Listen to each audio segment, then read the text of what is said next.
အားလုံးပဲမင်္ဂလာပါကျွန်တော်ဒီနေ့ပြပြမယ့်အကြောင်းလေးကတော့မိတ်ဆွေတို့ဒီအင်ဒိုမှာရိုက်ထားတဲ့ဒီပုံတွေပေါ့နော်အဲ့ဒီပုံတွေကိုကျွန်တော်တို့ဒီတခြားဒီအယောင်ပါတဲ့ graphic ပုံတွေနဲ့ပေါ့နော်ပြောင်းလဲပြီးတော့အစားထိုးလို့ရတဲ့နည်းလေးပေါ့လူရှိရင်ပြောရရင်တော့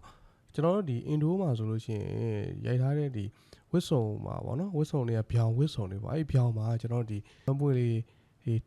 ပေါ်အောင်တခြားဒီကာလာလေးတွေပေါ်အောင်ပေါ့နော်အဲ့လိုမျိုးလေးတွေကိုဘယ်လိုပုံစံမျိုးလေးလုပ်လို့ရလဲဆိုတော့နီးလန်းလေးပေါ့ကျွန်တော်မျှဝေပေးချင်ပါတယ်အဲ့လေးတော့အခုလောလောဆယ်ကျွန်တော်ဒီ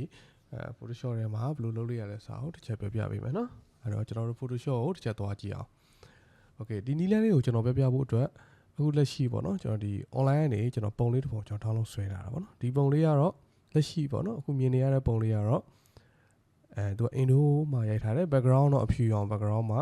ကျွန်တော်ဒီသူရဲ့ dress ကတော့ဒီနိုးနေအောင်လို့ပဲပြောမလားပေါ့နော်စသဖြင့်အဲ့လိုဒီဖြောင်းခေါင်းဝင်လေးသူကွက်ထားတာပေါ့ကျွန်တော်ကဒီ wig စုံကိုဘယ်လိုပုံစံမျိုးလုပ်မလဲဆိုတော့ဒီမှာကျွန်တော် download တစ်ခုဆွဲရတာရှိတယ်ပေါ့နော်တစ်ချက်ပြပေးမယ် Okay ကျွန်တော်ဒီလိုမျိုးပန်းပွင့်လေးတွေကိုအဲ့ wig စုံမှာကျွန်တော်ဘယ်လိုမျိုးထည့်မလဲဆိုတာကိုမိတ်ဆွေတို့ကျွန်တော်ပြောပြပေးမှာဖြစ်ပါတယ်အဲ့တော့ကျွန်တော်တို့လုပ်တဲ့ပုံစံလေးကိုတစ်ချက်လောက်သွားကြည့်အောင်နော်နီနီလေးလေးသိပါမယ်ဆိုလို့ရှိရင်မိတ်ဆွေတို့ကိုယ့်ရဲ့ဒီစိတ်ကူးရှိသလိုပေါ့နော်အများကြီးအသုံးချတတ်သွားမှာဖြစ်ပါတယ်ဟုတ်ပြီအဲ့တော့ကျွန်တော်နံပါတ်1အနေနဲ့ကျွန်တော်ဒီပုံလေးကို Photoshop ထဲထည့်ရမယ်ပေါ့နော်ကျွန်တော်ကတော့အခုလက်ရှိထည့်ပြီးသားဆိုတော့ပြဿနာမရှိတော့ Okay အဲ့တော့ကျွန်တော်တို့ဒီအရင်ဆုံးပေါ့နော်ကျွန်တော်တို့ကဒီအဝတ်အစားကိုပြောင်းမှာဖြစ်တဲ့အတွက်ကြောင့်ပေါ့နော်ဒီအဝတ်အစားကိုအရင်ဆုံးပထမကျွန်တော်တို့ selection တစ်ခုပေးရမယ် selection ပေးမဲ့နီလန်ကကျွန်တော်ဒီဘက်ဘက် channel လေးမှာပေါ့နော် quick selection 2ရှိတယ် quick selection 2เนาะဒီမှာကျွန်တော် pointer လေးတစ်ချက်ပြပေးရတယ်ပြီးနောက်တစ်ခုက pan 2ပေါ့နော်အဲ့နှစ်ခုနဲ့ကျွန်တော်တို့အသုံးလို့ရတယ်okay အဲ့တော့ကျွန်တော်ကအခုလောလောဆယ်ဒီ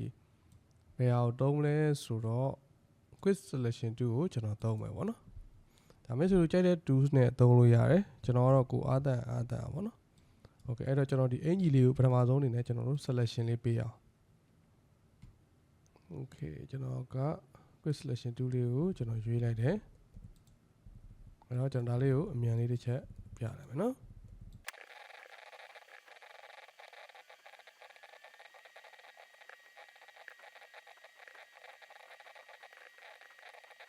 အဲ့တော့ကျွန်တော်ကအခုလက်ရှိဒီအင်ဂျီကိုကျွန်တော် selection လေးကျွန်တော်ပေးလိုက်ပြီပေါ့နော်အဲ့တော့ selection ပေးပြီးလို့ရှိရင်ဒီ selection ပေးထားတဲ့ဒီအဝတ်အစားကိုပဲကျွန်တော်တက် layer တစ်ခုကျွန်တော်ခွဲလိုက်မယ်အဲ့တော့ layer ခွဲဖို့အတွက်ကိုကျွန်တော် control J ကျွန်တော်သားနှိပ်တယ် Okay control J နှိပ်ပြီးလို့ရှိရင်ကျွန်တော်ကအခုလက်ရှိ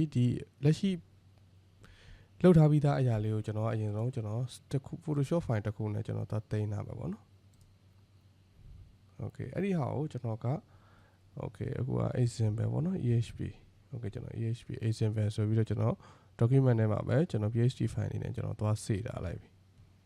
Okay save ပြီးပြီဆိုလို့ရှိရင်ကျွန်တော်တို့ပြီးတော့ဘာထပ်လုပ်မလဲဆိုတော့ကျွန်တော်တို့ဒီအဝတ်အစားပေါ်မှာထပ်ပြီးတော့နောက်ထပ်ဒီပန်းပွင့်လေးတွေကျွန်တော်ပန်းပွင့်လေးထည့်ဖို့အတွက်ကိုကျွန်တော်ဒီ line ပေါ်ကနေကျွန်တော် download ပုံတစ်ပုံဆွဲထားရှိတယ် Okay အဲ့ပုံလေးကိုကျွန်တော်သွားယူအောင်အဲ့တော့ကျွန်တော်ဒီ Photoshop တွေကိုဓာတ်ရိုက်ကျွန်တော်ထည့်မှာပြတဲ့ကြောင့်ဒီ file ထဲမှာပဲဓာတ်ရိုက်ထည့်ချင်တာဓာတ်ရိုက်ထည့်မယ်ဆိုကျွန်တော်တို့ဒီ file ထဲကနေကျွန်တော်ဒီ please embed ဟာလေးကိုကျွန်တော်သွားနှိပ်မယ်နှိပ်ပြီးတာနဲ့ကျွန်တော်တို့ထည့်ချင်တဲ့ပုံလေးကိုကျွန်တော်သွားရှာမယ် Okay အဲ့ဒီပုံက Okay ကျွန်တော် download ထဲမှာဖြစ်မယ် download ထဲမှာ Okay ဒီအောက်ဆုံးနားမှာရှိတယ်ဟုတ်ပြီအဲ့တော့ကျွန်တော်တို့ပုံလေးရပြီပုံလေးရတော့ကျွန်တော်တို့ထည့်ချင်တဲ့ဒီအဝတ်အစားနေရာလေးကိုကျွန်တော်တို့ Okay ဒီလိုပုံစံလေးဖြစ်မှာပေါ့နော်ကျွန်တော်အဲ့ဒါလေးကို selection လေးကျွန်တော်ပေးလိုက်ပြီပေးပြီးလို့ရှိရင်ကျွန်တော်တို့ကအခုလက်ရှိပုံကအရန်ကြီးနေရပေါ့နော်အဝတ်အစားကဒီအလယ်နားမှာပဲရှိတော့အဲ့တော့ကျွန်တော်ကဒီအဲ့တော့ကျွန်တော် control လေးဖိပြီးတော့ဒီပုံလေးကိုကျွန်တော်နည်းနည်းလေးအတွင်းထဲကိုကျွန်တော်နည်းနည်းဆွဲကြည့်လိုက်မယ်